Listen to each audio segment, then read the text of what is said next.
जय हिंद साथियों, स्वागत है आप सभी का आपके अपने यूट्यूब चैनल अभ्यास गंगा में। आज की क्लास में हम हिंदी साहित्य के 70 महत्वपूर्ण प्रश्नों के बारे में बात करेंगे और इस क्लास में हमने केवल उन्हीं प्रश्नों को लिया है जो आपके एग्जाम में बहुत ही ज़्यादा पूछे गए हैं।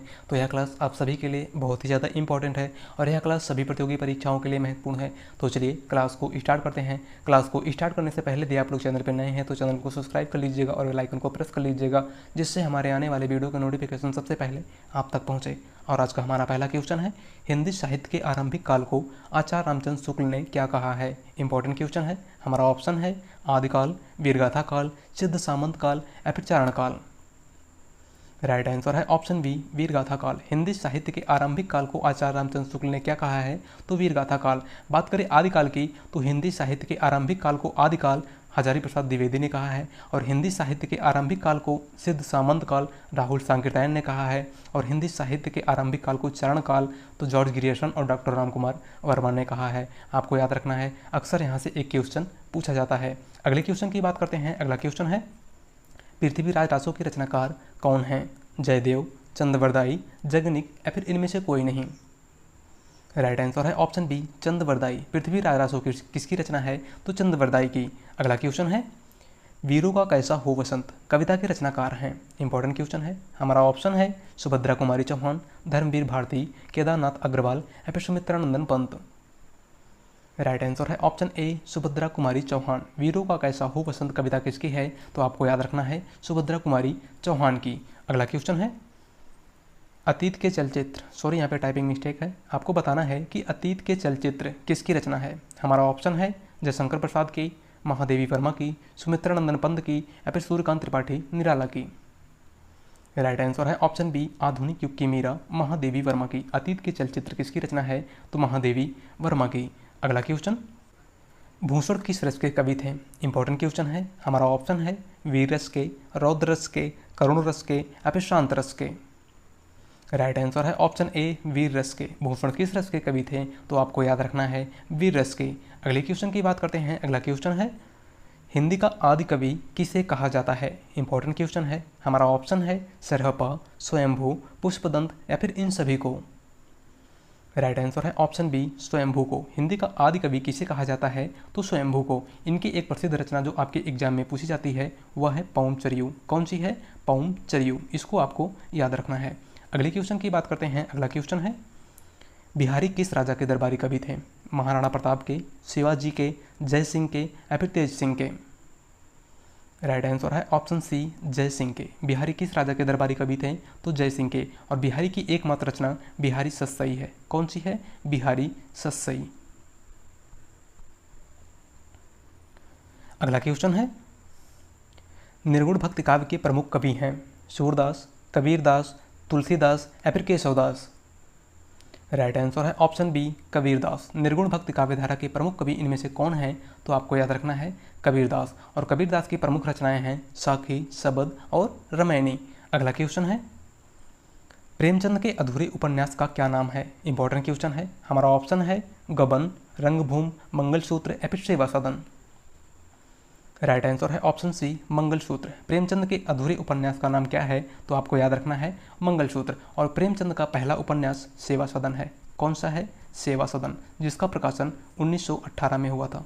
कब हुआ था, 1918 में। और एक क्वेश्चन यहाँ से और पूछा जाता है कि प्रेमचंद का अंतिम उपन्यास कौन सा है, तो आपको याद रखना है गोदान। कौन सा है, गोदान। इसका प्रकाशन 1936 में हुआ था। अगले क्वेश्चन की बात करते हैं। अगला क्वेश्चन है, कथा सम्राट किसे कहा जाता है।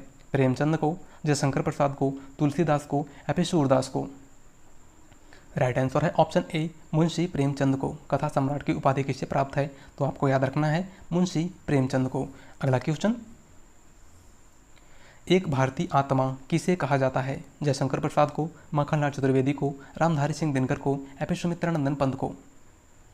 राइट आंसर है ऑप्शन बी, माखनलाल चतुर्वेदी को। एक भारतीय आत्मा किसे कहा जाता है, तो माखनलाल चतुर्वेदी को। अगले क्वेश्चन की बात करते हैं। अगला क्वेश्चन है, चांद का मुंह टेढ़ा के रचयिता हैं। भारतेंद्र हरिश्चंद्र, गजानन माधव मुक्तिबोध, गिरजा कुमार माथुर या फिर भवानी प्रसाद मिश्र।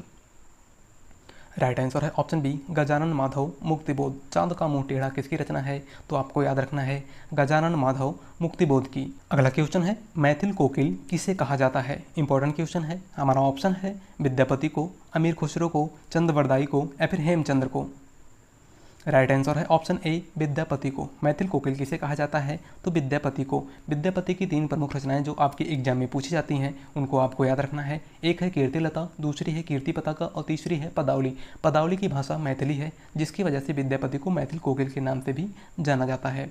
अगला क्वेश्चन है हिंदी साहित्य के प्रयोगवाद के प्रवर्तक का नाम क्या है? इंपॉर्टेंट क्वेश्चन है। हमारा ऑप्शन है सूर्यकांत त्रिपाठी निराला, जयशंकर प्रसाद, सुमित्रानंदन पंत या फिर अज्ञेय।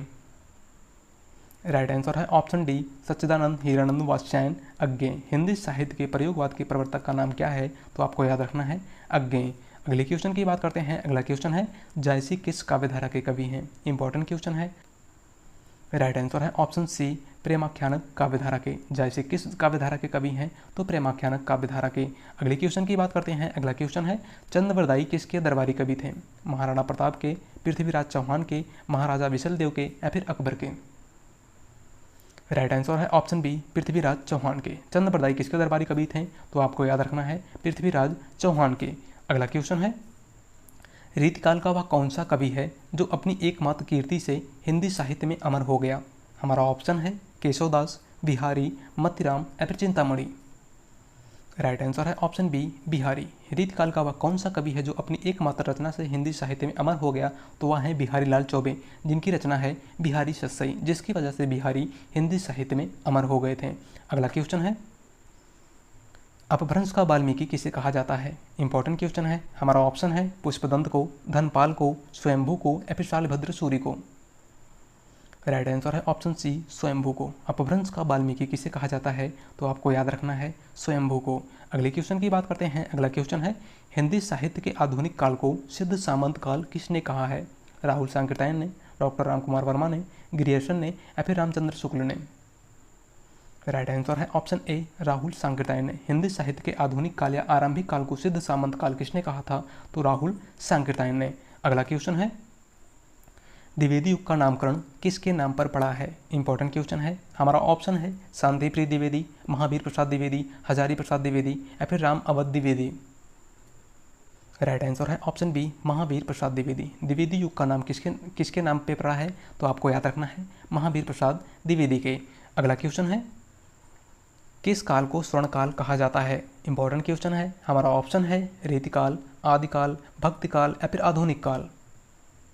राइट आंसर है ऑप्शन सी भक्तिकाल को। किस काल को स्वर्णकाल या स्वर्ण युग के नाम से जाना जाता है? तो आपको याद रखना है भक्तिकाल को। और भक्तिकाल को स्वर्णकाल जॉर्ज ग्रियर्सन ने कहा था और स्वर्ण युग श्याम सुंदर दास ने कहा था। अगले क्वेश्चन की बात करते हैं। अगला क्वेश्चन है संसद से सड़क तक किसकी रचना है? श्रीकांत वर्मा की, रघुवीर सहाय की, धूमिल की या फिर सुमित्रानंदन पंत की।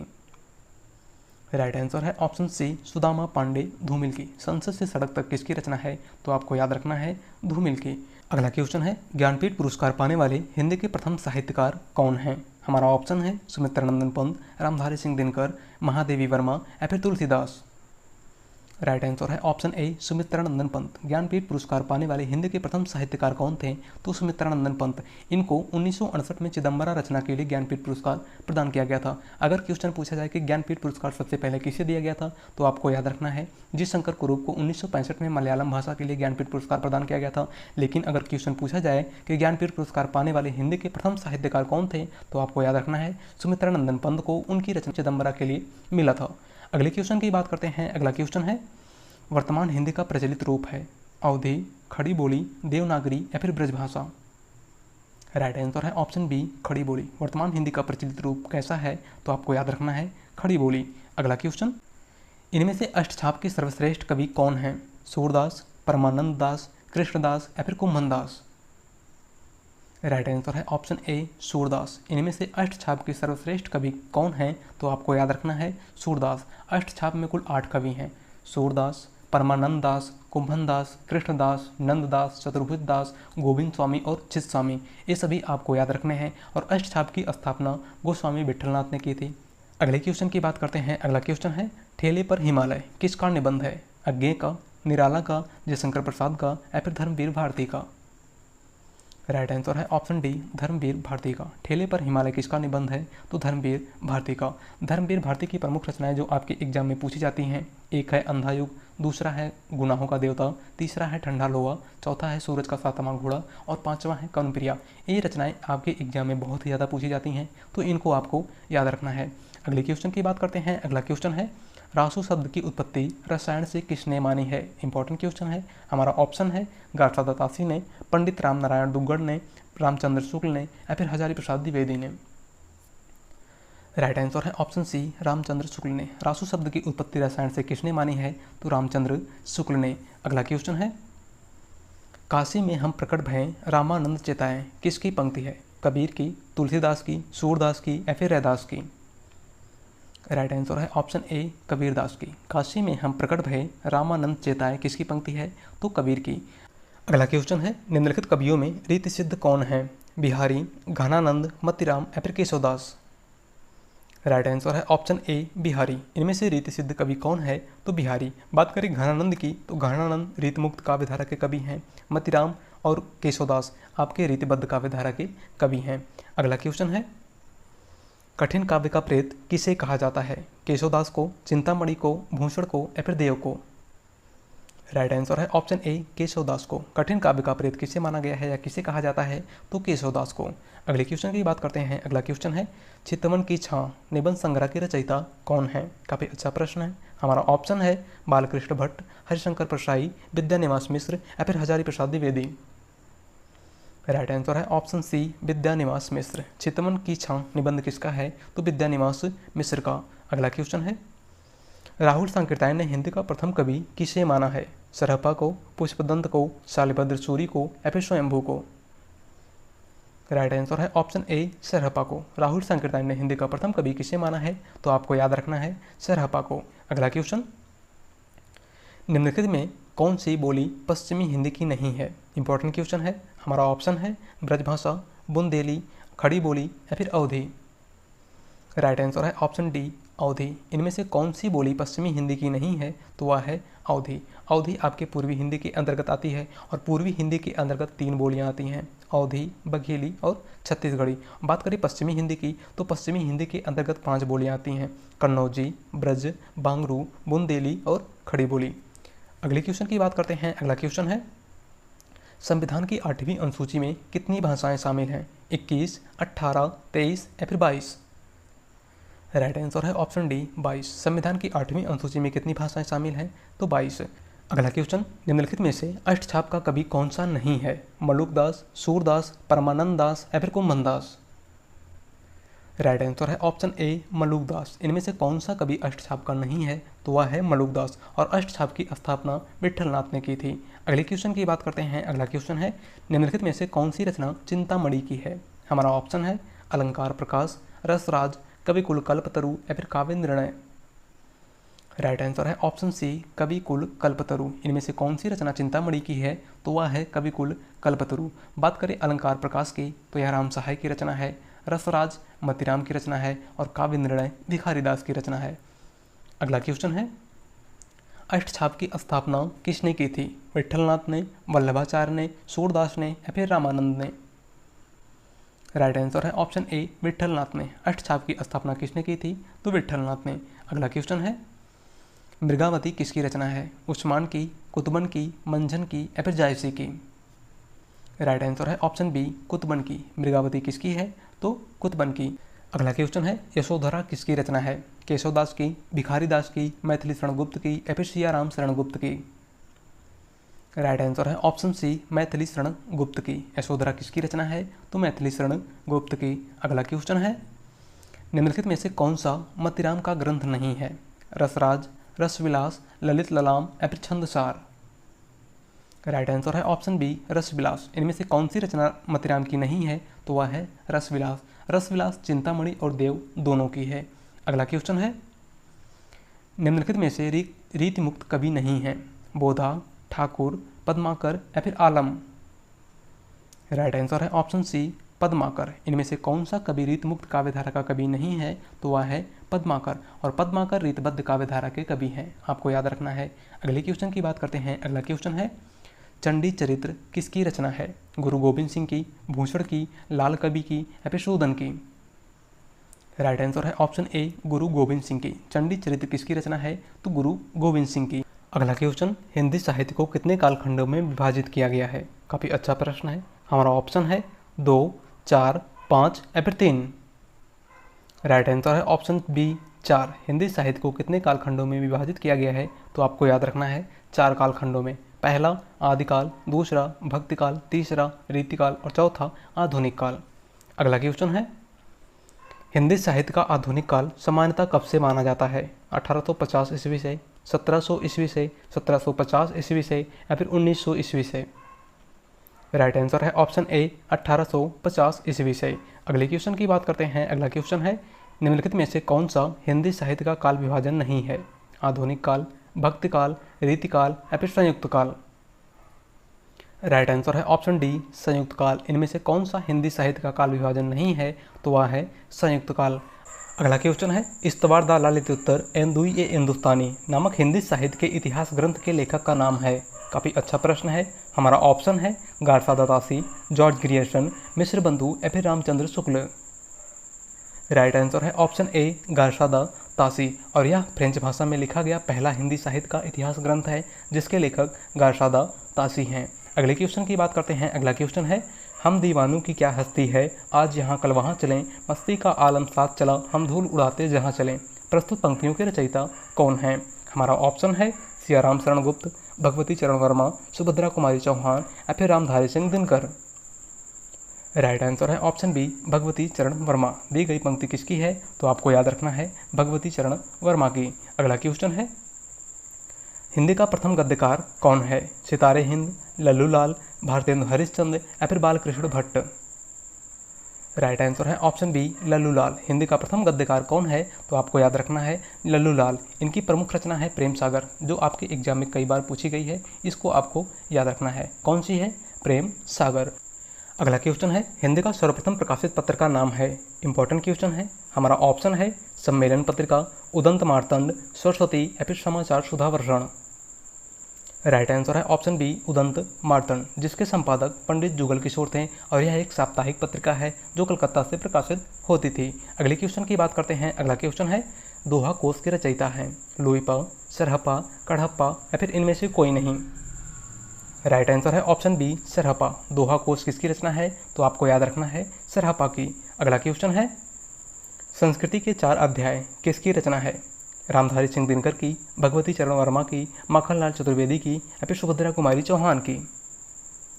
राइट आंसर है ऑप्शन ए, रामधारी सिंह दिनकर की। संस्कृति के 4 अध्याय किसकी है? तो रामधारी सिंह दिनकर की। और इस रचना के लिए रामधारी सिंह दिनकर को 1959 में साहित्य अकादमी पुरस्कार प्रदान किया गया था। अगले क्वेश्चन की बात करते हैं। अगला क्वेश्चन है, अशोक के फूल काव्य संग्रह के रचनाकार हैं? कुबेरनाथ राय, गुलाब राय, रामचंद्र शुक्ल या फिर हजारी प्रसाद द्विवेदी? राइट आंसर है ऑप्शन डी, हजारी प्रसाद द्विवेदी। अगला क्वेश्चन है, संविधान की 8वीं अनुसूची में कौन सी भाषा शामिल नहीं है? हमारा ऑप्शन है बोडो, मैथिली, भोजपुरी या फिर डोगरी? राइट आंसर है ऑप्शन सी, भोजपुरी। संविधान की 8वीं अनुसूची में इनमें से कौन सी भाषा शामिल नहीं है? तो वह है भोजपुरी। भोजपुरी को अभी तक शामिल नहीं किया गया है और संविधान की 8वीं अनुसूची में कुल 22 भाषाएं हैं। अगला क्वेश्चन, कलम का सिपाही किसकी रचना है? अमृत राय की, अमृतलाल नागर की, श्रीपत राय की या फिर मुंशी प्रेमचंद की?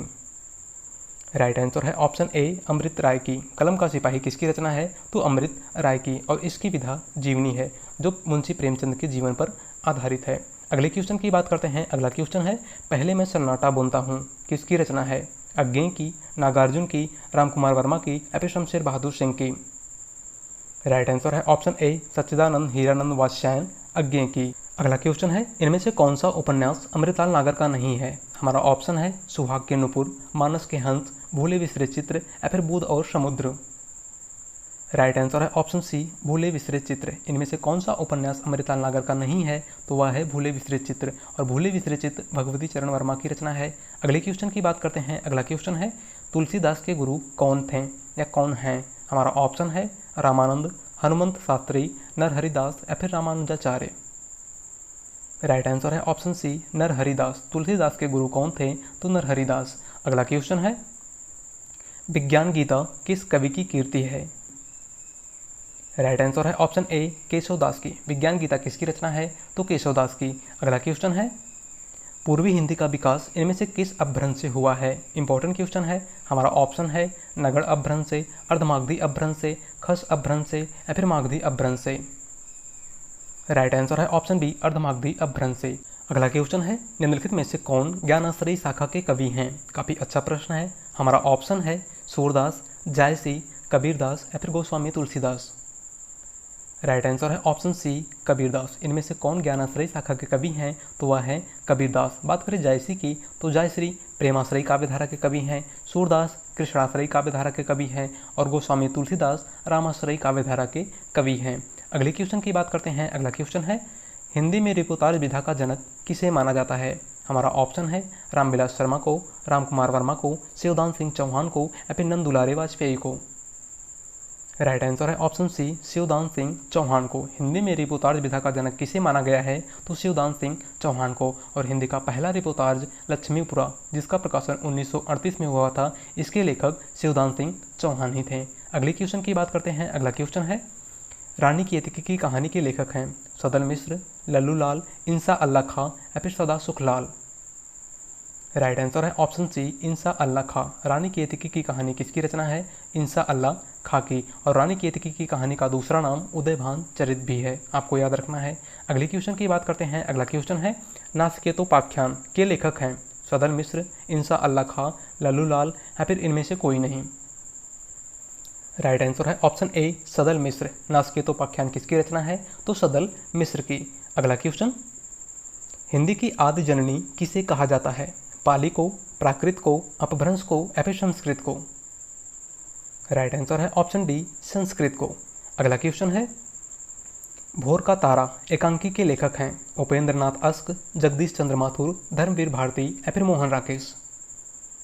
राइट आंसर है ऑप्शन बी जगदीश चंद्र माथुर। भोर का तारा किसकी एकांकी है? तो आपको याद रखना है जगदीश चंद्र माथुर की। अगले क्वेश्चन की बात करते हैं। अगला क्वेश्चन है, निष्कवच उपन्यास किस लेखक की कीर्ति है? काफ़ी अच्छा प्रश्न है। हमारा ऑप्शन है राजी सेठ की, शिवानी की, कृष्णा सोबती की या फिर अमृता प्रीतम की।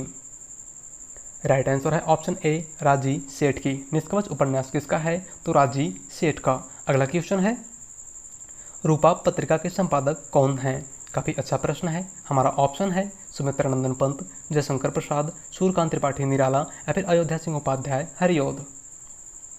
राइट आंसर है ऑप्शन ए सुमित्रानंदन पंत। रूपा पत्रिका के संपादक कौन थे? तो सुमित्रानंदन पंत। और यह एक मासिक पत्रिका है, आपको याद रखना है। अगले क्वेश्चन की बात करते हैं। अगला क्वेश्चन है, आंचलिक रचनाएं किससे संबंधित होती हैं? देश क्षेत्र से, क्षेत्र विशेष से, जाति विशेष से या फिर लोक विशेष से। राइट आंसर है ऑप्शन बी क्षेत्र विशेष से। आंचलिक रचनाएं किससे संबंधित होती हैं? तो क्षेत्र विशेष से। और हिंदी की पहली आंचलिक रचना मैला आंचल, जिसका प्रकाशन 1954 में हुआ था और इसके लेखक फणीश्वर नाथ रेणु थे। अगले क्वेश्चन की बात करते हैं। अगला क्वेश्चन है, साकेत महाकाव्य पर कवि मैथिली शरण गुप्त को कौन सा पुरस्कार प्राप्त हुआ था? काफ़ी अच्छा प्रश्न है। हमारा ऑप्शन है साहित्य अकादमी पुरस्कार, ज्ञानपीठ पुरस्कार, सरस्वती सम्मान या फिर मंगला प्रसाद। राइट आंसर है ऑप्शन डी मंगला प्रसाद। साकेत महाकाव्य पर मैथिली शरण गुप्त को कौन सा पुरस्कार प्रदान किया गया था? तो आपको याद रखना है मंगला प्रसाद।